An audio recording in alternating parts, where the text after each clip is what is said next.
Encore une journée au paradis. Plein de cadeaux. Oui, un bateau de pirate. C'est incroyable, ça.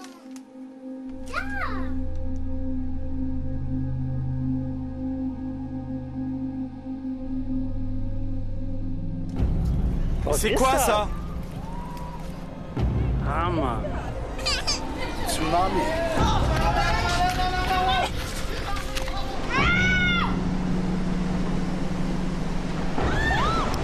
Courez! Courez! Vite, sortez!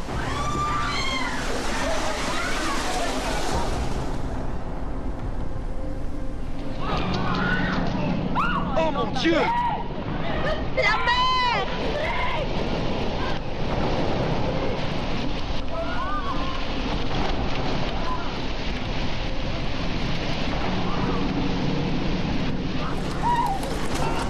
La vache! Allez, on s'arrête pas!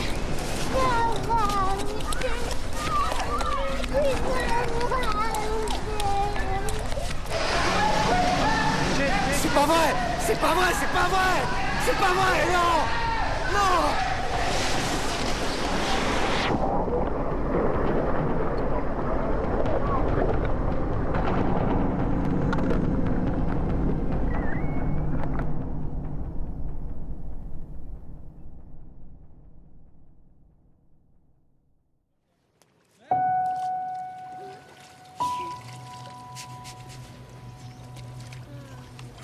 Regardez, il y a maman qui vient nous voir. Hallo. Coucou. Lasse, regarde maman là-bas.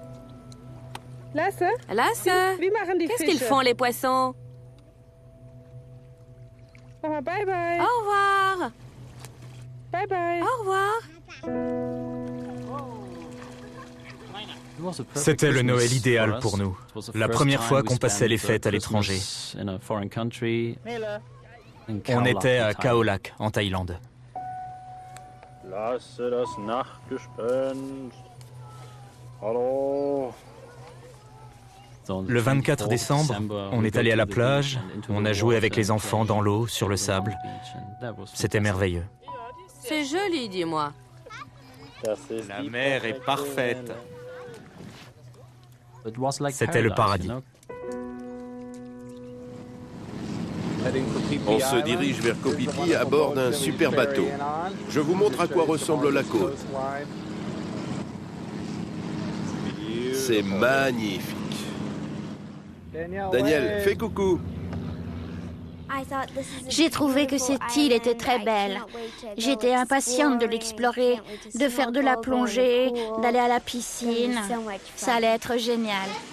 Regardez mon paradis. Oui, regardez la vue de notre balcon, cette piscine, cet hôtel. Qu'est-ce que tu vois d'autre, Daniel? La plage. Oui, il y a la plage là-bas, derrière les palmiers.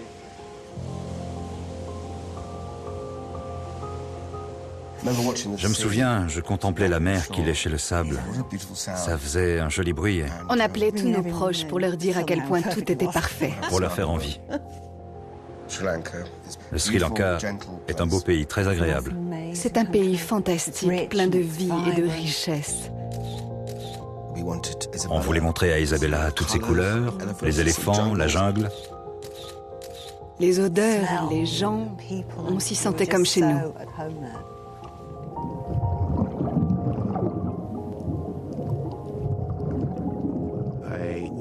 J'étais en Thaïlande pour les soi-disant plus belles vacances de plongée de ma vie. J'y étais avec ma future femme, Sally, et mes 3 enfants, Jay, Shanti et Kali. On a fait de la plongée tous les jours. Tous les jours. C'était exceptionnel. Quelle beauté.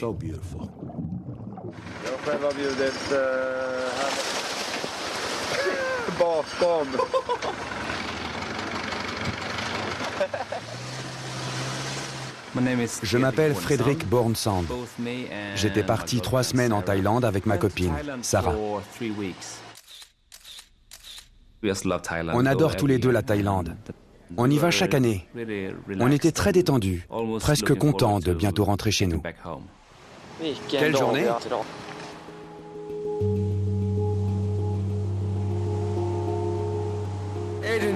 Adrian, il est pas beau celui-là? Hey Dave, viens là, prends-moi à côté de lui. T'as juste à tenir la caméra. Je m'appelle Andrew Stones, j'habite à Sheffield. Je travaille dans le bâtiment. J'ai un frère jumeau, Adrian, et un vieux copain, David Gregory. On avait décidé de partir tous les trois en Thaïlande. 3 copains qui ont la quarantaine et qui vont faire la bringue en Thaïlande. C'est le jour de Noël. Il est 3h moins 10 du matin. Wouh! Joyeux Noël! Joyeux Noël!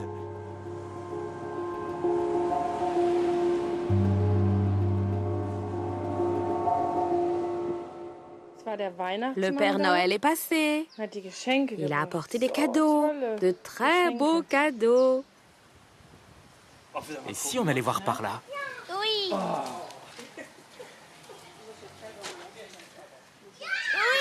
Alors, il est passé? Oui. Il y en a plein. Vite, Lasse, dépêchons-nous.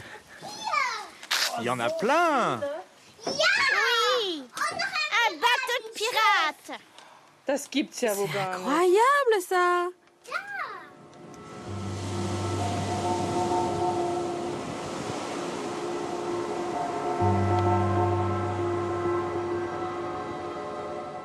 I wish you a Merry Christmas.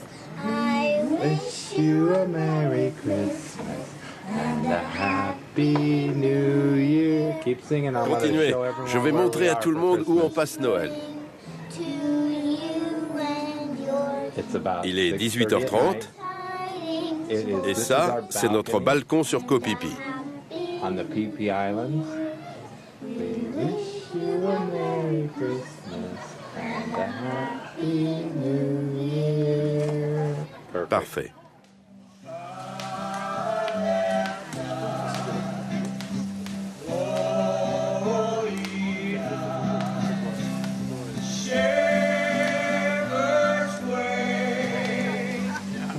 Nele, qu'est-ce que le Père Noël t'a apporté? Qu'est-ce que t'as eu comme cadeau? L'arche de Noé. L'arche de Noé avec tous les animaux? Oui.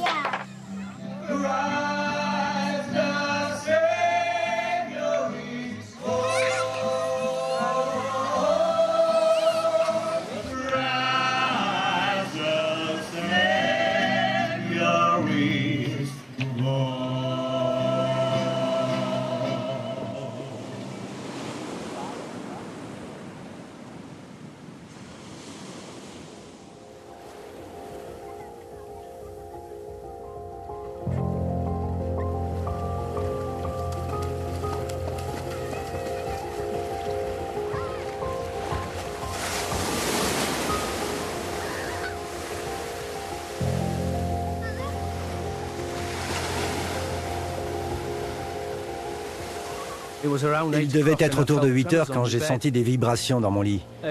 David a frappé à ma porte. Il était descendu me voir. Je lui ai dit, assieds-toi sur mon lit, Dave. Il s'est assis et il les a sentis lui aussi. Il a dit, ce sera un bon lit si tu ramènes quelqu'un dedans. Et moi j'ai pensé, est-ce que c'est bien des vibrations? Mon fils a beaucoup d'intuition. Et il avait fait plusieurs rêves, 7 en tout, dans lesquels il voyait des choses terribles se passer sur la plage.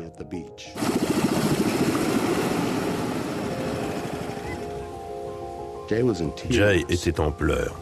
Il nous disait qu'un malheur allait se produire. Il ne pouvait pas dire quoi, mais il savait que ça aurait lieu.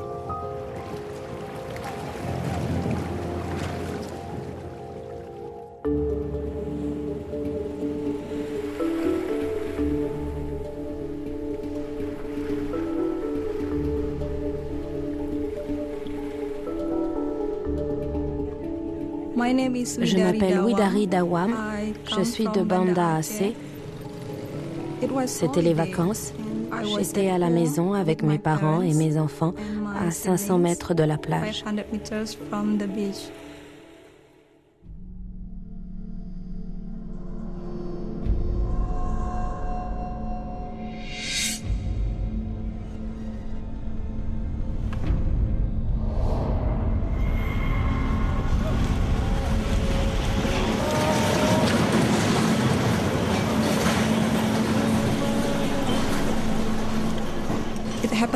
Ça a duré plusieurs minutes.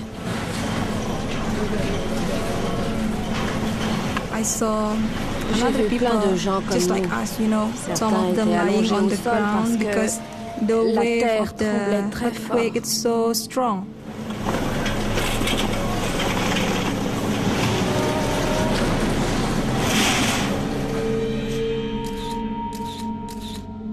Comme on le voit sur mes photos, on aurait dit que c'était la fin du monde. Les secousses étaient extraordinaires. On n'en avait jamais ressenti de semblable à Banda Aceh.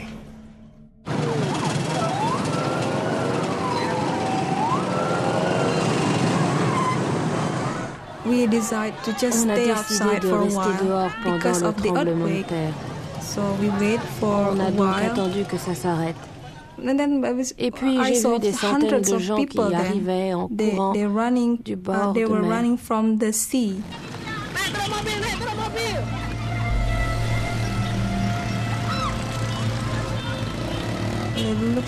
Ils avaient l'air très apeurés. Et ils hurlaient tous.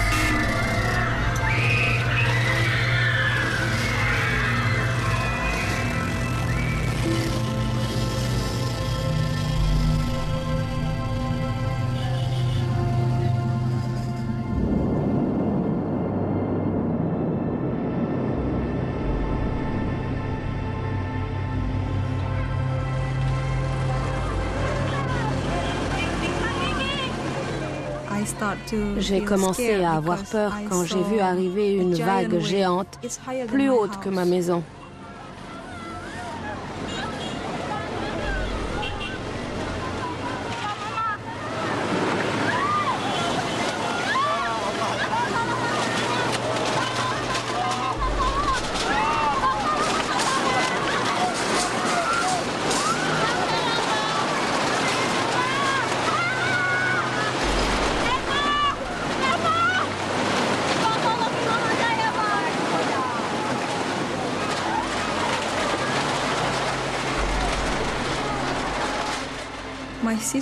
Ma sœur s'est mise à hurler, alors je l'ai serrée dans mes bras.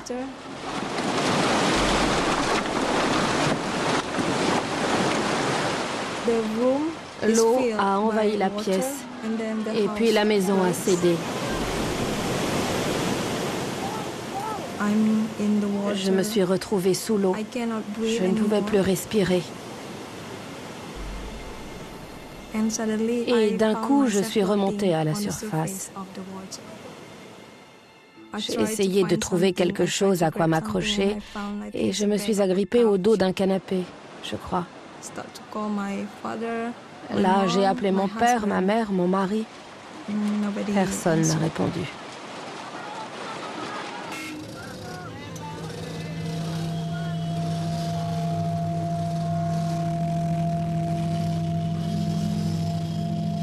C'était la panique générale. Tout le monde s'enfuyait pour sauver sa peau. N'allez pas par là, il y a l'eau qui arrive.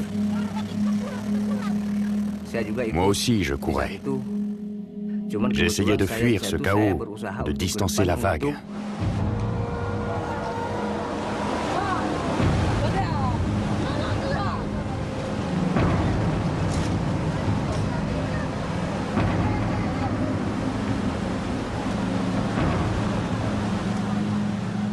Le courant était si fort qu'il avait arraché les vêtements de certaines personnes.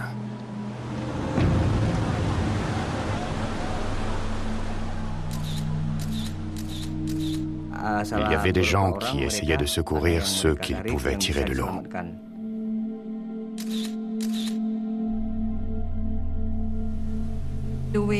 La vague m'a entraînée jusqu'à la mer.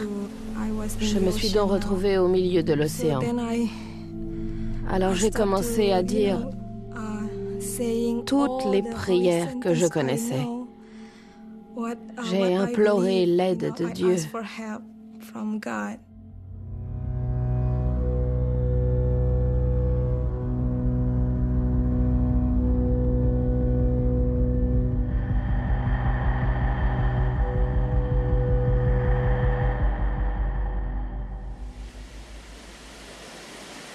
On est le 26 décembre. Nele et la sœur jouent sur la plage. Il est à peu près 8h30 du matin. C'était une belle journée ensoleillée. Tout était calme.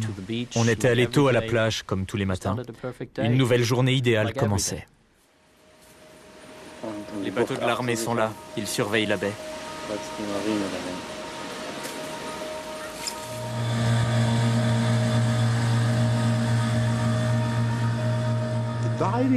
La plongée était tellement agréable qu'on a eu envie d'en faire une journée de plus.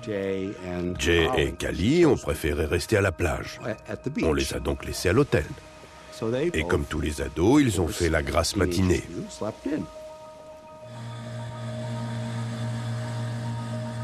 On a eu un mal fou à trouver un site où plonger en sécurité. Comme le disait notre monitrice, les courants étaient déchaînés. On s'est tous préparés, puis on a sauté à l'eau.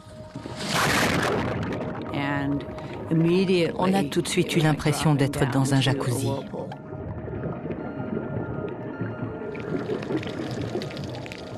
Le courant était phénoménal. Je n'avais jamais rien vu de tel. On ne pouvait rien contrôler. Il n'y avait qu'à se laisser emporter. J'ai pensé à ce moment-là que j'étais nulle en plongée, que j'avais perdu de vue le groupe et que je ne savais plus ce que je faisais. C'était incroyable. Il n'y avait pas un seul poisson. Je n'avais jamais vu ça dans les îles Similan. Quelque chose allait se produire et les poissons l'avaient senti. C'est le lendemain de Noël. Il y a une inondation.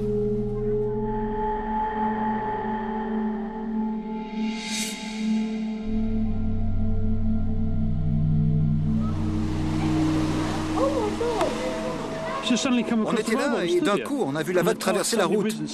En rien de temps, l'eau est montée de 2 mètres. Ça vient d'arriver? Oui, on était là et on l'a vu envahir la route. Regardez les vagues là-bas dans la baie. Je sais, on dirait un raz-de-marée qui traversait toute la baie.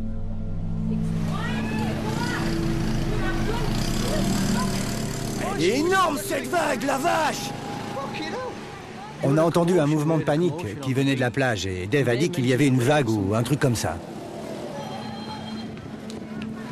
Ah, c'est pas vrai!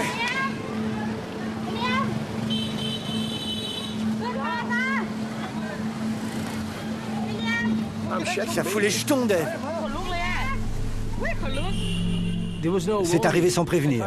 Si j'avais su qu'une vague énorme allait déferler sur la plage, je serais jamais resté planté là à filmer.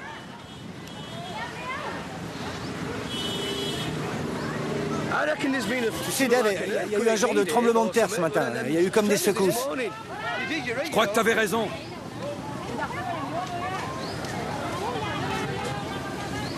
Regarde par là! Le bateau arrive tout droit sur la plage. Je filmais un couple de vieux qui quittait tranquillement la plage quand tout à coup la mer est montée et a tout recouvert en moins de 2. Hey, venez, venez!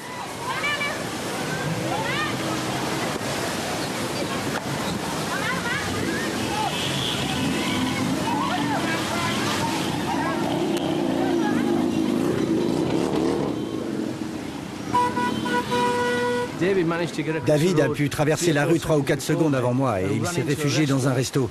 Je le suivais, mais l'eau m'a rattrapé.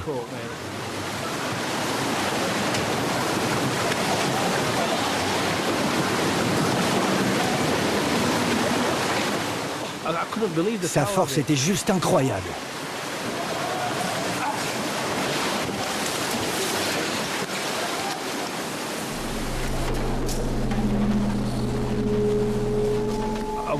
J'étais mal barré et je le savais.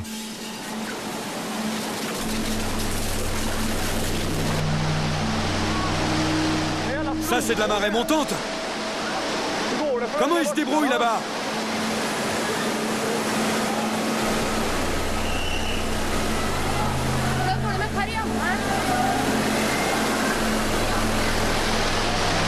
Regarde les voitures.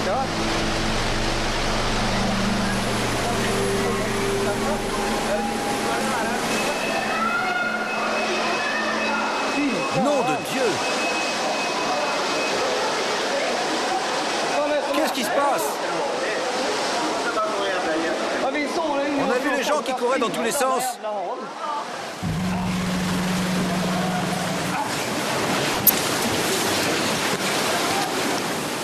Ce n'était pas le flux et le reflux de la mer, c'était un flux constant.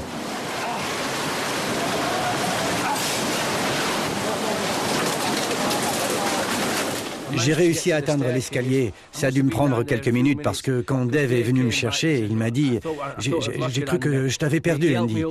Et il m'a aidé à monter au premier étage.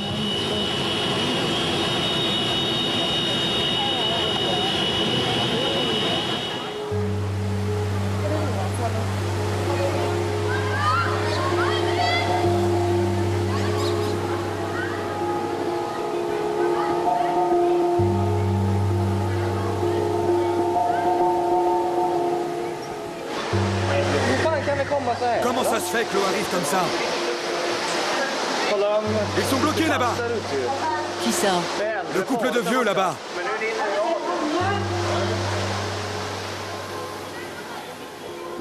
Dans cet hôtel, il n'y avait pas d'ascenseur.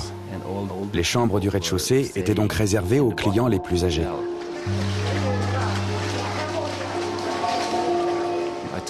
J'ai dit à ma copine de ne pas bouger et je suis descendu vers la piscine en maillot de bain et en pantoufles.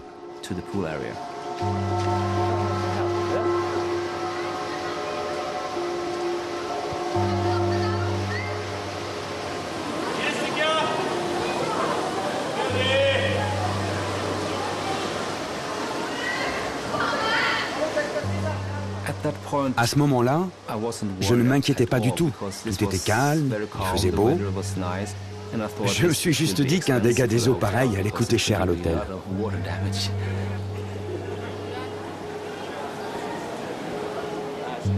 Et puis l'eau s'est retirée, comme si l'océan l'aspirait à nouveau.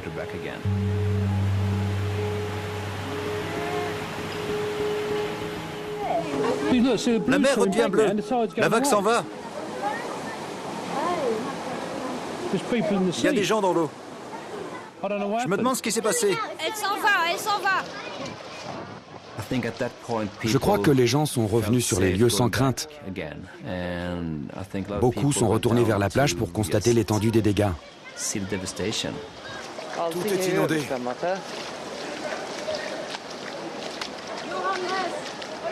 Regarde la piscine.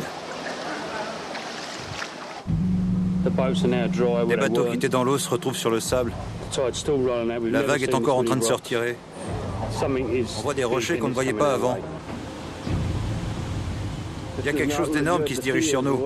J'ai une mauvaise intuition. La mer s'est retirée beaucoup trop loin. La mer s'est beaucoup trop retirée. Il y a des gens qui se promènent sur le sable. Tout a été balayé. Hey! Revenez! Il paraît qu'il y aurait eu un tremblement de terre. C'est peut-être ça. Je les ai questionnés, mais c'est la première fois qu'ils voient ça. La voilà! Il y a une autre vague qui arrive. Je la vois! Elle revient! Elle revient? Oui, elle revient! Nom de Dieu! Regardez-moi ça! Hey! Allez! Rentrez vite!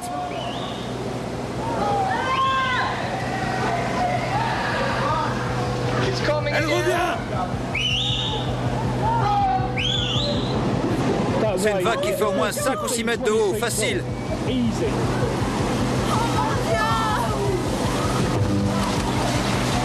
Rentrez vite! Elle est énorme, celle-là.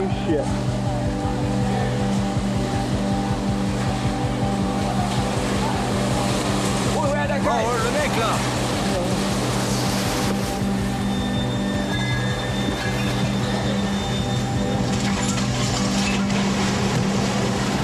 Oh la vache! Le bâtiment tremblait, c'était effrayant.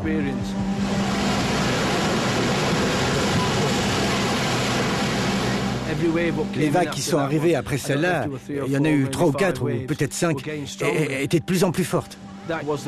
Le pire pour moi, c'était de ne pas savoir si j'allais réussir à m'en sortir. On était coincés sur un toit complètement impuissant. C'est pas possible!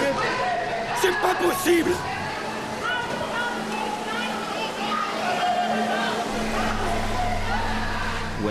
Quand la deuxième vague est arrivée, j'ai vu un couple de personnes âgées qui avaient du mal à sortir de l'eau.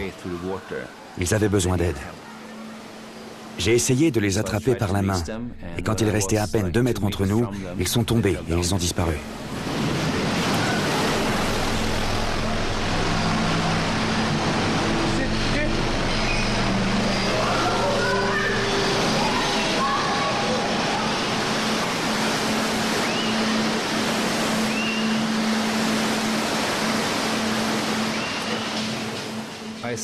J'ai vraiment cru que j'allais mourir, là, dans ce coin. La masse d'eau était tellement énorme. Je me suis dit, mais qu'est-ce que je fous là?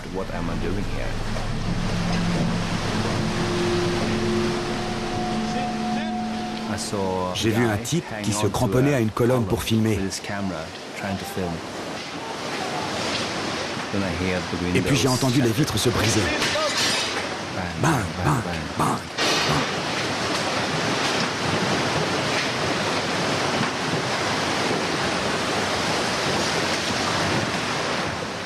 Le courant était d'une grande violence. Il fallait lutter pour survivre.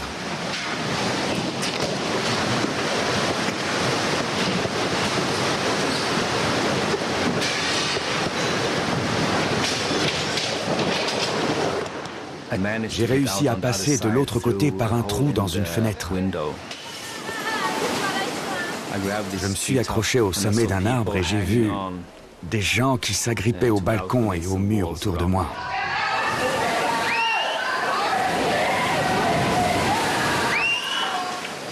Je n'oublierai jamais ces cris. C'est étrange, c'était les cris de personnes en train de mourir. Ce genre de cris-là.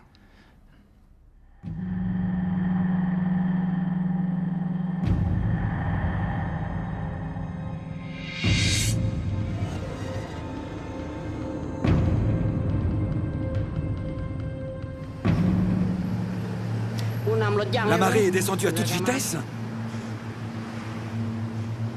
Comment ça se fait? Je n'ai jamais vu ça.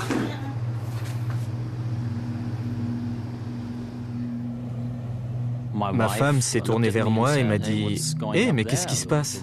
La mer s'est retirée. » Ça a été très rapide. Mais oui.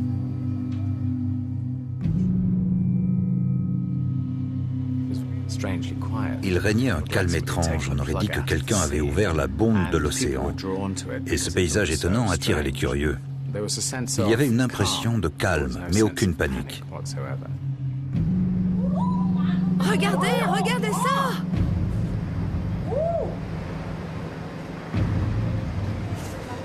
Ça fait très peur. Sur toute la ligne d'horizon, de gauche à droite, on a vu se former un magnifique croissant. C'était très beau. Tout le monde le regardait. On était comme envoûtés, mais à ce moment-là, on ne pouvait pas savoir que c'était une vague gigantesque. Elle est de plus en plus grosse. Waouh! Regarde là-bas les vagues qui se brisent. J'ai filmé et refilmé la scène. Qu'est-ce que c'est que ça? J'étais particulièrement fasciné. Regarde comme la mer monte. Je me suis dit, c'est la vague parfaite. Qu'est-ce que c'est? Qu'est-ce qui se passe? Peut-être que le tremblement de terre a eu des conséquences sur l'océan. Non. Regarde-moi ça, c'est fou. Ils font prévenir les touristes. Courez! Courez vite! Courez! Et si la vague déferle sur la plage? Regarde, tous les Thaïlandais partent en courant.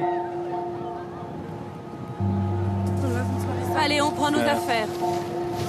Continue de filmer, toi. Vite! Vite! Courez! Il faut les avertir. Partez! La puissance a augmenté. Partez! Partez! Partez! Courez! Regarde, les bateaux de l'armée. Qu'est-ce que c'est que ça? Le bateau de pêche a été englouti. Qu'est-ce que c'est? Un tsunami! À ce moment-là, j'ai compris qu'on était réellement en danger. Tiens, on doit partir d'ici. Pour aller où? Je sais pas, loin, vers l'intérieur des terres. La vague est passée par-dessus un bateau. Et là, je me suis rendu compte de sa taille. C'est à ce moment-là que j'ai commencé à courir. Dans le hall de l'hôtel, j'ai attrapé une petite fille et je lui ai dit de monter à l'étage. J'ai pensé que la vague était énorme et qu'on ne pourrait pas courir plus vite qu'elle. Dépêche-toi, chérie. Oui, oui. Je ne peux pas prendre les deux petits. J'arrive. Elle arrive très vite. Partez. Regarde-vous pas partir. Partez vite.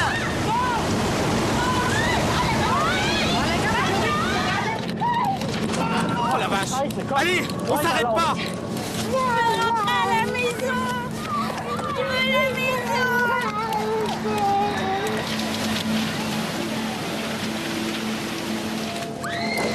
On doit y arriver.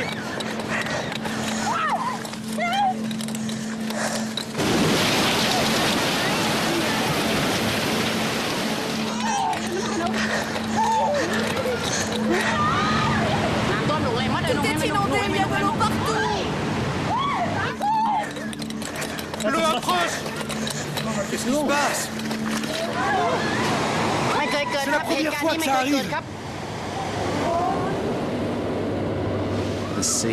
La mer a tout envahi. On aurait dit que l'hôtel était un bateau. Il y avait l'océan tout autour de moi. Et je voyais la vague se diriger tout droit vers ma maison, où était ma famille.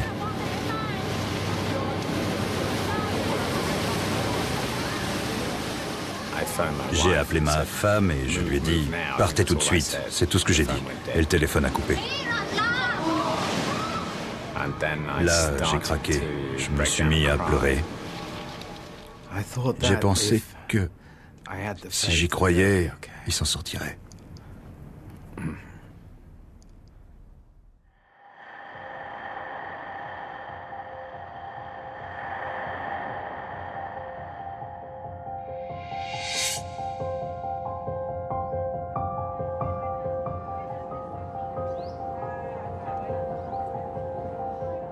Koh Phi Phi, quelle île, un paradis, le paradis absolu. Magnifique. On était en train de chercher ce qu'on allait faire pour notre dernier jour de lune de miel. Est-ce qu'on va boire quelques cocktails et se prélasser au bord de la piscine? Ou est-ce qu'on prend un hors-bord pour profiter de cette belle journée? Tout allait bien, tout allait très bien.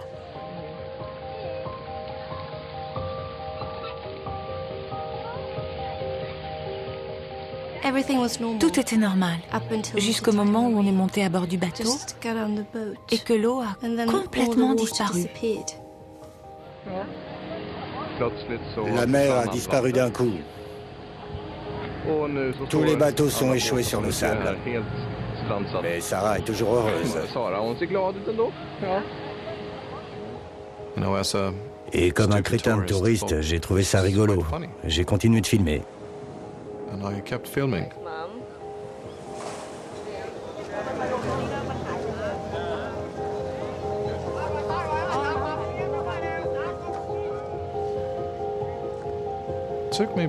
Quelques minutes seulement se sont écoulées entre le moment où la mer s'est retirée et celui où elle est revenue.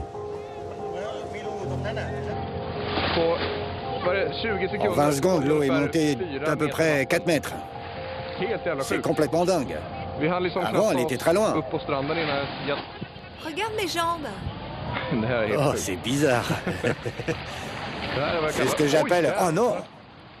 On a senti cette force irrésistible qui nous comprimait les chevilles. Koh Phi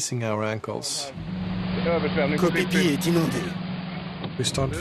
On s'est d'abord éloigné de la plage en marchant et quelques secondes plus tard, il a fallu courir. Viens, Sarah. Cours le plus vite possible. Cours de l'autre côté.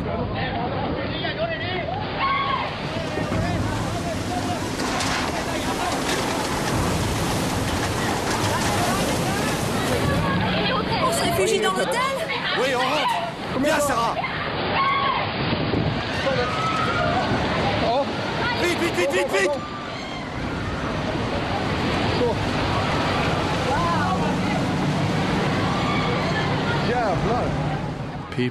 Ceux qui se trouvaient à une dizaine ou une quinzaine de mètres derrière nous se sont fait piéger. Ensuite, on a entendu des hurlements.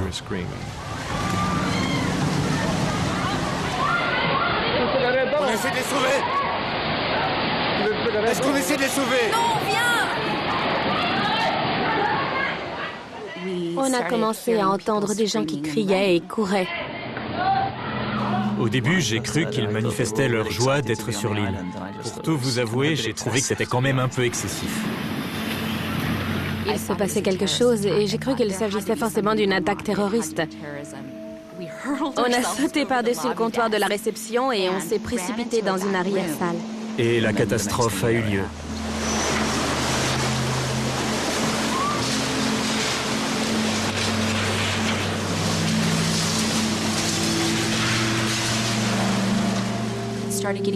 Il y avait tellement de bruit qu'on était obligé de hurler pour s'entendre. On se criait des « je t'aime, je t'aime ». J'ai regardé Will et je lui ai dit « c'est la fin, non ?» Au moment où la chambre s'est mise à trembler, il m'a lancé « non, ce n'est pas la fin ». Toute la pièce a implosé. On était dans le noir complet. On tournait comme dans une machine à laver.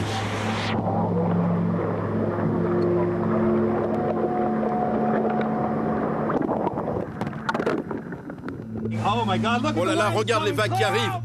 Dégagez de là! Dégagez! J'espère qu'il n'y avait personne dehors. Attention! Rentrez! Rentrez! En général, une vague avance et reflue. Celle-ci ne s'arrêtait pas. Il y a des télés qui flottent, de vieux matelas. Mon Dieu, tout est ravagé. Elle est passée sur l'île en n'épargnant rien. Rien ne pouvait résister à cette vague.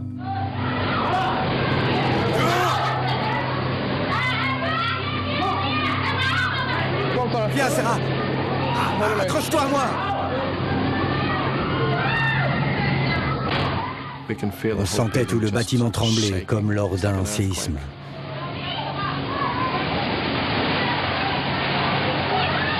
C'est pas vrai, c'est pas vrai, c'est pas vrai! Oh, c'est pas vrai! Oh non! Non! Non! On ne comprend plus rien. 30 secondes ou une minute plus tôt, on courait sur la terre ferme. D'un seul coup, l'île est engloutie sous 3 mètres d'eau.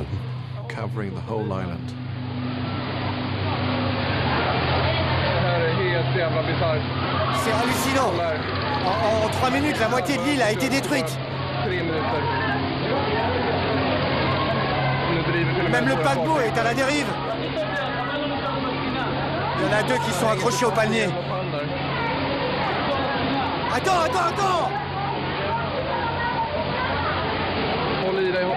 Attends, je te dis! Will et moi étions immergés et je me souviens d'une chute interminable. Je n'ai plus de souffle. Je suis en 1000 morceaux. Je me répète sans cesse, je ne vais pas mourir ici. Ma vie ne va pas s'arrêter là. Et puis quelques instants plus tard, j'en étais à me dire, si, tu vas y rester. J'adressais des prières à ma famille et soudain, on est remonté à la surface et nous voilà au milieu de l'océan.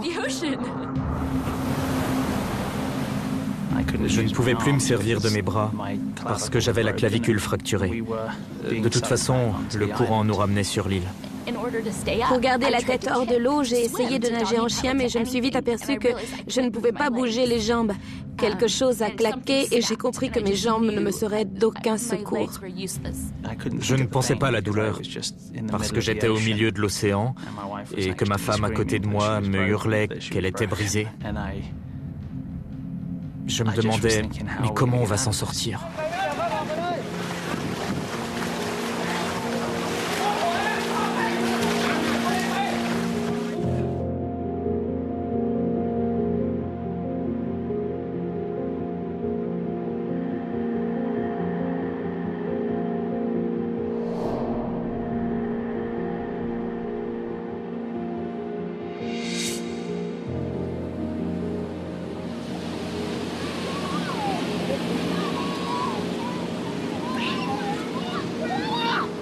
On avait fait notre voyage de noces au Sri Lanka. Depuis, on avait toujours eu envie d'y retourner, non? Après, il y avait eu la naissance d'Isabella et l'occasion ne s'était jamais présentée et puis elle a eu 5 ans. On se sentait prêt à l'emmener avec nous pour un long voyage en avion. Donc on a décidé d'aller passer Noël au Sri Lanka. C'est un pays étonnant. C'est le paradis sur Terre. Une douceur de vivre et une beauté incomparable. Il faisait très beau. On avait étiré un coup? Oui, c'est vrai. Isabella dormait? Bref, une belle matinée au lendemain de Noël. Je n'aurais pas dû le dire. Nous avions fait l'amour. Isabella s'est réveillée, c'était le bonheur.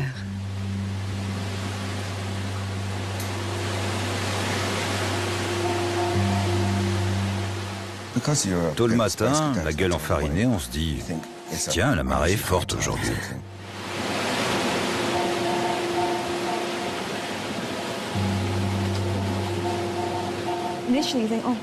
Au début, j'ai râlé en voyant tous mes vêtements, les cadeaux d'Isabella qui traînaient dans l'eau. Je l'ai prise dans mes bras, elle me faisait face, les bras serrés autour de mon cou, comme font les enfants.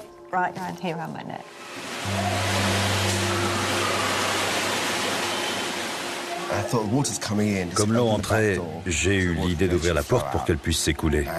La porte a claqué et je me suis retrouvé enfermé dehors. Je n'arrivais plus à l'ouvrir à cause de la force que l'eau exerçait. Le niveau montait de plus en plus. Je me souviens avoir dit à Isabella, « Ne t'inquiète pas, accroche-toi, maman, ce sera bientôt fini. » Elle ne pleurait pas, elle ne criait pas. Elle pleurnichait, c'est tout. Quand une vague monumentale a frappé.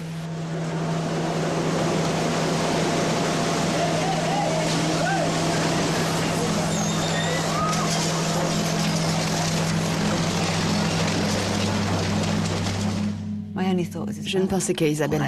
Je n'avais qu'elle à l'esprit. Je ne me rappelle pas l'avoir lâchée. Je n'ai pas eu la sensation qu'on me l'arrachait des bras. Non. D'un seul coup, je me suis retrouvée sans elle. Je n'arrivais pas à reprendre mon souffle. Dans la panique, on a le souffle coupé. On inspire de l'eau. Et quelle panique! Il n'y a rien de plus atroce que de mourir noyé. Je n'imagine rien de pire. J'ai tant de peine qu'Isabella soit morte de cette manière parce que je sais qu'à la première inspiration, c'est de l'eau qu'on avale. On meurt par suffocation.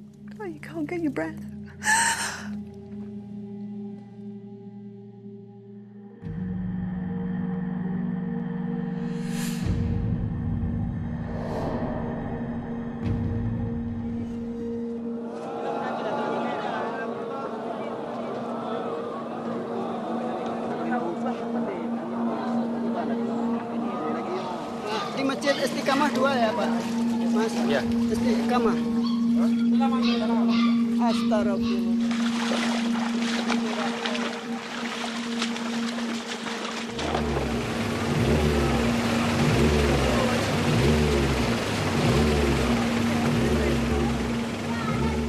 Il est encore vivant? Amène-le ici!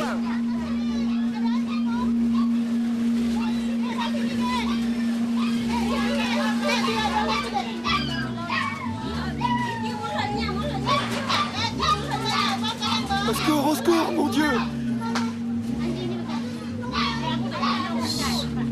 Il faut faire sortir l'eau! Faites sortir toute l'eau!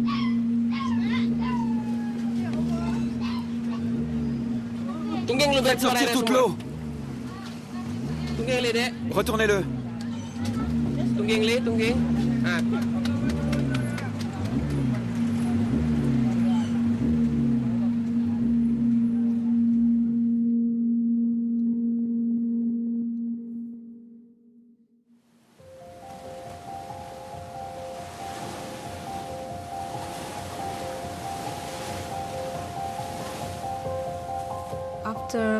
Au bout de quelques heures, j'ai vu une petite embarcation sur laquelle se trouvait un vieux pêcheur.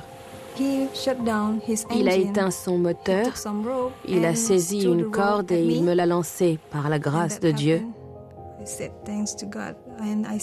l'ai remercié de nombreuses fois puisque j'ai fini par réussir à sortir de l'eau.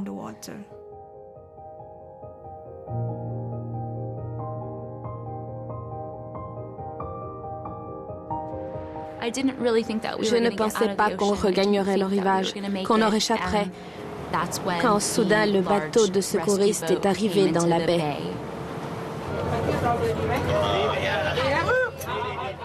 C'était le carnage. Il y avait tellement de monde à bord. Il n'arrêtait pas d'en remonter. J'avais le bassin non pas fracturé ou cassé, mais pulvérisé. Je me croyais paralysée parce qu'à partir de la taille, je ne pouvais plus rien bouger. Mon état semblait désespéré.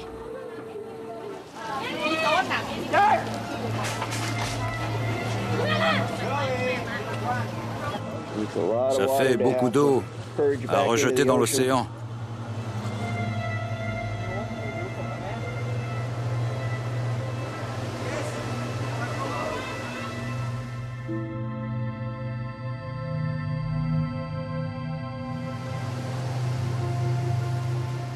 Mon objectif était de retrouver ce vieux couple qui était suspendu à la balustrade. J'ai traversé l'entrée de l'hôtel. Je suis ressorti de l'autre côté, où j'ai aperçu ce vieillard et deux hommes thaïs qui essayaient de le tirer de l'eau. Il y avait une femme morte qui gisait dehors près de la piscine. On a pensé que c'était peut-être elle, mais sans en être sûr. Je me suis jeté à l'eau et on a sorti cet homme. On a noté qu'il avait des blessures assez profondes sur tout le ventre. Je me suis dit qu'il risquait de mourir d'une infection, entre autres. Alors, j'ai pris une bouteille d'alcool et je l'ai versée sur son ventre. Il a dû avoir mal parce qu'il a repris connaissance. Je ne pensais pas qu'il survivrait. Il semblait presque mort.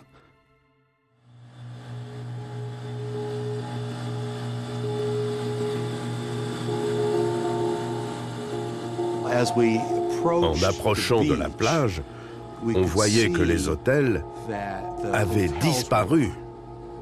Ils avaient été rasés comme après l'explosion d'une bombe atomique qui aurait tout anéanti. Ensuite, on a commencé à distinguer des traînées de débris.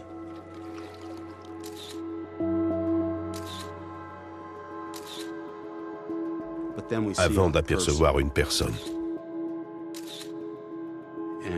On en a ramassé 5 ou 6 et un cadavre. Ça devenait surréaliste. Il y avait des milliers de morts sur cette plage.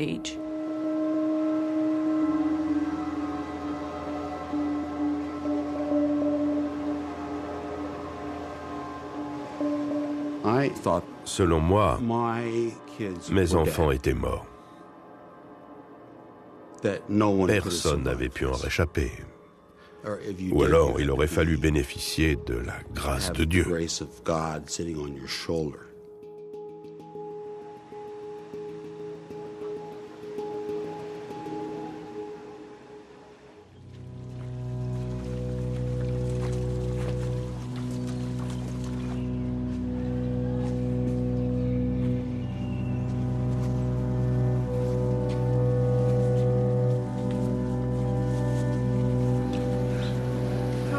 C'est très bien, tu as couru, c'est très bien. C'est très bien. Je sais pas où est maman. Oui. On va sûrement la retrouver.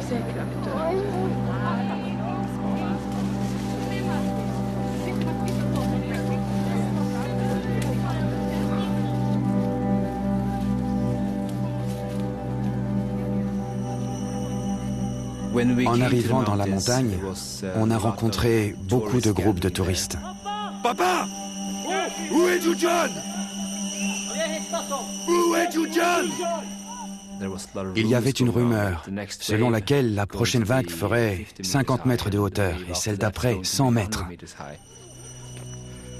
Dans le doute, on grimpait de plus en plus haut.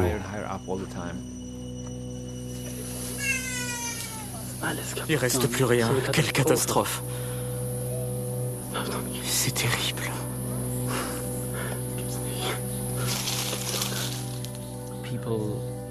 Des gens grièvement blessés qui poussent des cris, hurlent des noms de disparus. J'en frémis encore.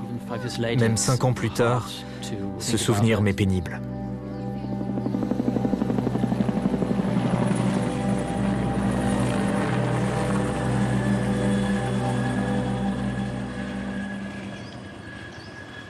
Cette première journée, on l'a passée à chercher les enfants.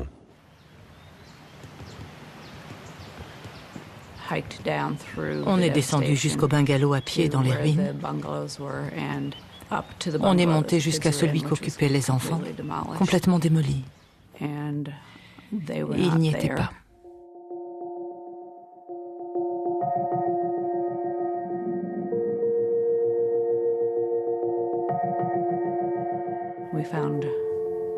On a retrouvé le haut du maillot de bain de Kali et le pantalon de Jay déchiré. On creusait dans les décombres. C'était atroce. Je n'ai pas d'autres mots pour le décrire. On s'est assis sur les marches du bungalow et on a pleuré. J'avais l'espoir qu'ils étaient en vie, mais je n'y croyais pas. J'avais accepté d'avoir perdu mes 2 plus jeunes enfants.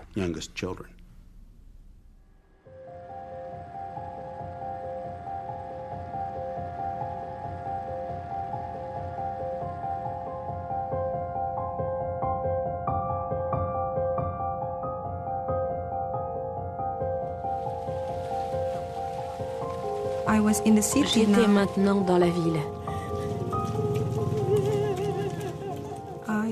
Je voyais des gens pleurer, crier. Certains parlaient tout seuls. Ils marchaient droit devant eux sans s'arrêter. Puis, j'ai vu la grande mosquée. Un attroupement autour de cadavres. Alors je les ai regardés un par un.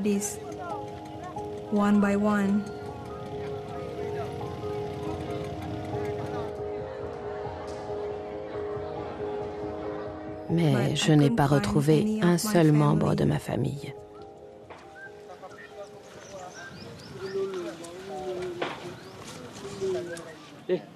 Où tu l'as trouvé? Il était avec moi. Mais lui était en bas et moi j'ai été projeté en haut.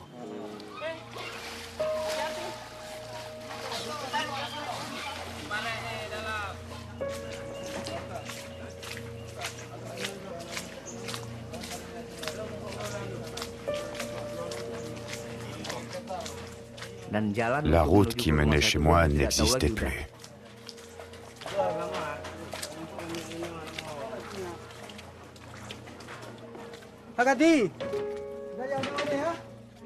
Et puis j'ai vu que ma maison avait été complètement détruite.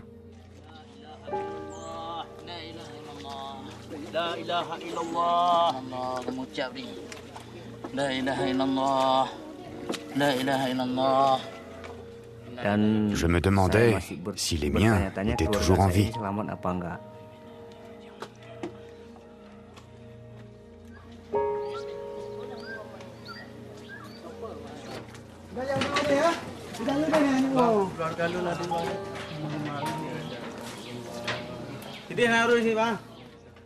Seules 2 maisons avaient résisté. Ma famille avait peut-être réussi à se réfugier en haut de l'une d'elles. Je suis entré dans une de ces maisons. Et au deuxième étage, j'ai trouvé ma femme et l'un de mes enfants.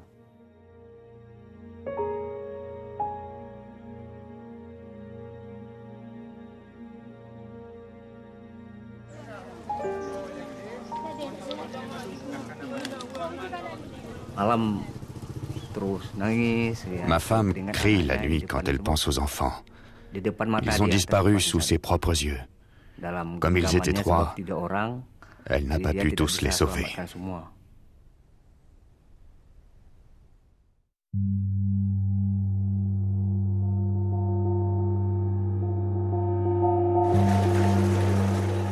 Elle a fini à l'hôpital de Colombo. J'étais dans un état indescriptible, toute gluante, sans parler du sang qui dégoulinait. Ils ont sorti de l'iode et m'ont planté une perfusion dans la jambe. C'est la femme la plus courageuse que je connaisse. Isabella, je voulais la retrouver à tout prix. Ce qui m'obligeait à laisser Kim. Mais tu étais dans un sale état. On ne renonce pas à l'espoir. Loin de là. On a des pensées idiotes, on se dit hier elle a appris à nager. Elle va peut-être bien. Ou l'a peut-être secouru. Oui, peut-être.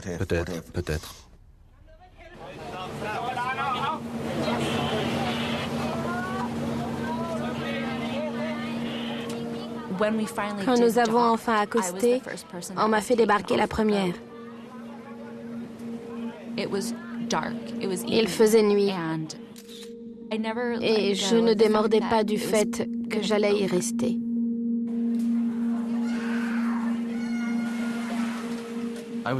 J'étais en pleine forme, comparé aux 5 personnes devant moi recouvertes d'un drap blanc. C'est vrai, j'avais des fractures, ma femme était peut-être paralysée ou en proie à d'atroces souffrances, mais compte tenu des circonstances, je me portais comme un charme. Je me sentais de plus en plus coupable parce qu'à l'hôpital, nous parvenaient des nouvelles de personnes de notre connaissance ou qu'on avait croisées qui ne s'en étaient pas sorties.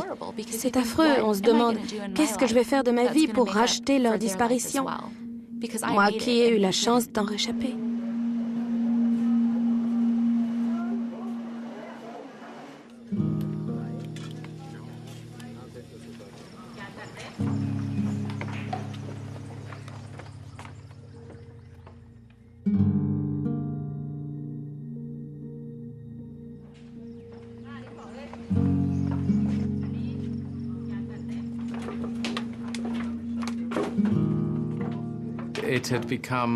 En une journée, la magnifique station balnéaire où on passait ses vacances s'était transformée en une antichambre de l'enfer.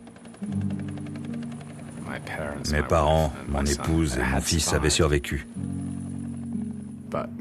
Ce qui me touchait le plus, c'était mon personnel. Au bout de 24 heures, les cadavres étaient devenus impossibles à identifier. On ne les reconnaissait qu'à leur livret, à leurs montres, leurs bijoux ou leurs cheveux.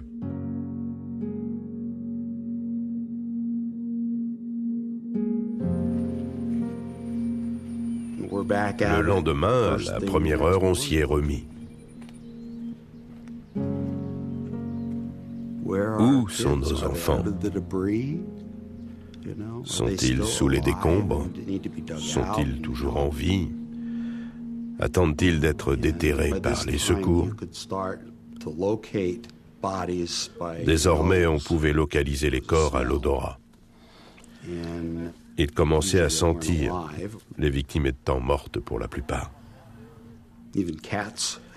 Même les chats dégageaient cette odeur caractéristique. On soulevait des décombres et on tombait sur un chat. Oui, on se raccrochait à un dernier fragment d'espoir.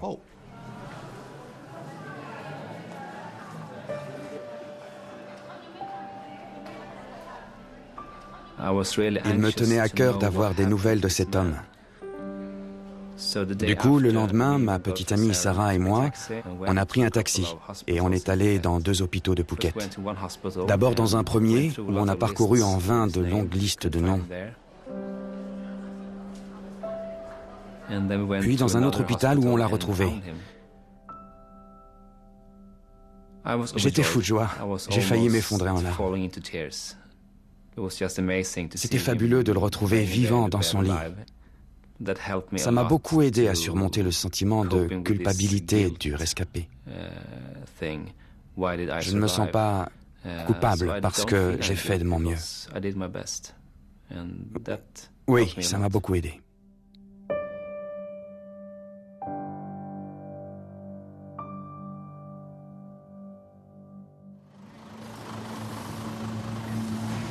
Oh, les ravages, dis donc! On a grimpé sur le toit, là. C'est le restaurant que j'ai traversé. Je suis passé par ces portes. On a pris par là, en courant jusque-là. Comment j'ai pu en réchapper? C'est de la folie. Mais comment j'ai pu m'en sortir? Je me sentais chanceux, mais aussi coupable. Les gens sur la plage, si on s'était précipité à leur secours... Mais dans ce genre de situation, on ne pense qu'à sauver sa peau. C'est assez égoïste, mais c'est comme ça. Absolument incroyable. Le destin a voulu que je sois là à ce moment-là. Mais l'heure de ma mort n'était pas venue. Je suis passé au travers et j'en suis très heureux. Nous avons trouvé le nom de Jay sur une liste. Jay est en vie, Dieu soit loué. Mais il est où? Il nous a fallu plusieurs jours pour retrouver sa trace. Jay était à l'hôpital de Bangkok et on m'a fait prendre un avion pour le rejoindre. Je me tenais à son chevet, il a ouvert les yeux et il a souri. Il m'a donné un baiser sur le front. Et il a dit, je suis tellement content que vous soyez tous en vie. Il a ajouté, vous avez retrouvé Kali? Non, je lui ai dit, mais Shanti et ton père continuent les recherches.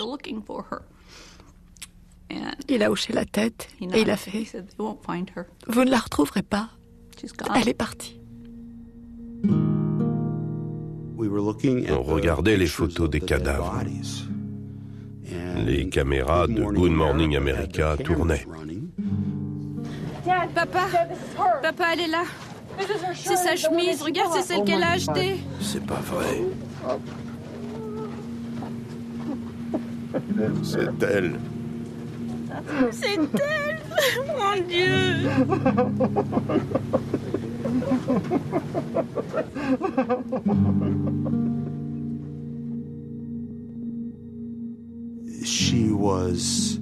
Je l'adorais. Pour me taquiner, mes autres enfants disent que c'était ma préférée. Ce n'est pas vrai, mais j'avais vraiment une bonne relation avec elle. C'était fort entre nous. On parlait beaucoup. Je m'évertuais à être un bon père pour elle.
Je suis allé dans un entrepôt qui était rempli de cadavres et de cercueils ouverts pour vous permettre de vérifier s'il s'agissait d'un de vos proches ou non. Reconnaître sa fille, c'est la chose la plus horrible qui soit pour un parent. Puis vient la question lancinante. C'est votre fille. C'est votre fille. C'est votre fille. Et vous, oui, c'est bien ma fille.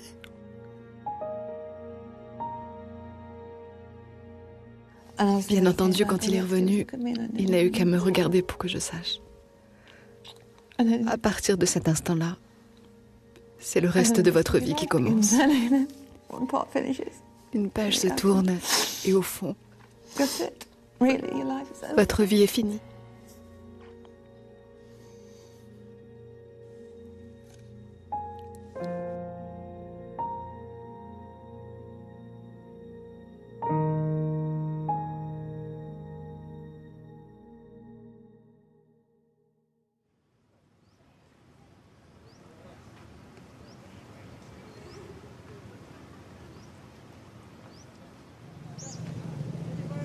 Le lendemain, j'observais les gens. Ils s'en allaient avec tout ce qu'ils pouvaient emporter.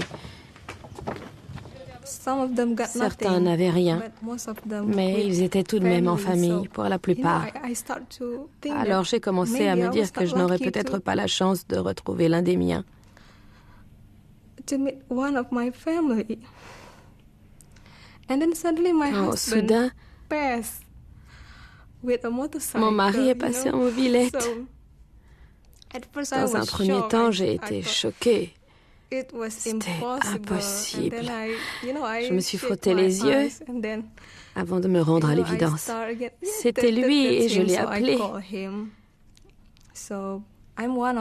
Je fais partie de ceux qui ont eu la chance de retrouver un de leurs proches.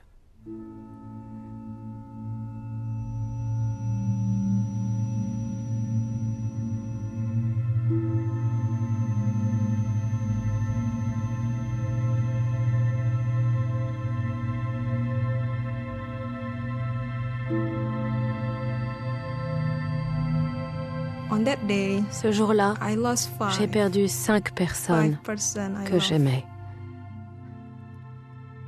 Après avoir vécu longtemps dans le deuil, j'ai appris que ce n'est pas une punition, mais une épreuve que Dieu m'inflige pour me rendre meilleure et chaque jour plus forte.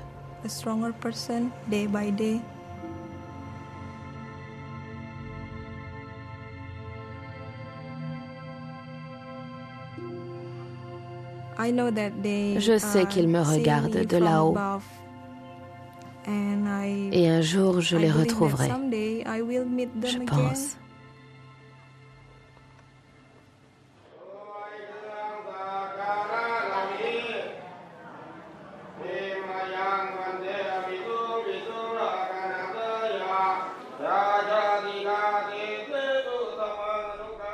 Ce jour-là, 250 000 personnes sont mortes. Elles avaient tout un potentiel, un avenir. Elles avaient la vie devant elles. Du coup, tous les jours, je m'efforce d'accomplir un acte spécial, d'être meilleur que je ne l'ai été, et je continue de me battre. Non pas que je m'y sente contraint par les disparus, c'est plutôt comme s'ils me disaient « Allez, fais-le pour nous ». On prend conscience de la fragilité d'une vie qui peut être foudroyée en l'espace d'un instant.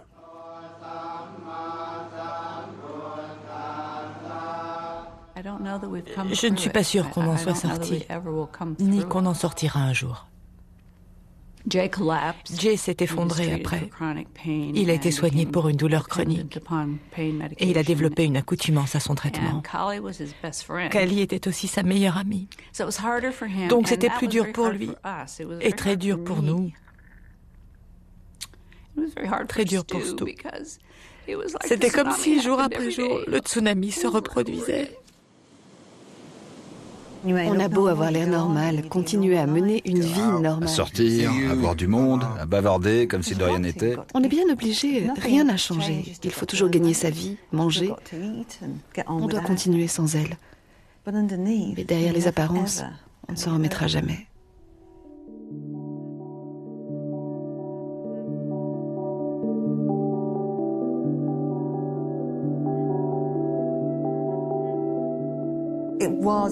C'est ce qu'on a fait de mieux parce qu'on avait l'impression d'agir pour Isabella. C'est très égoïste en réalité. J'adore aider les autres, mais c'est aussi pour elle que je le fais.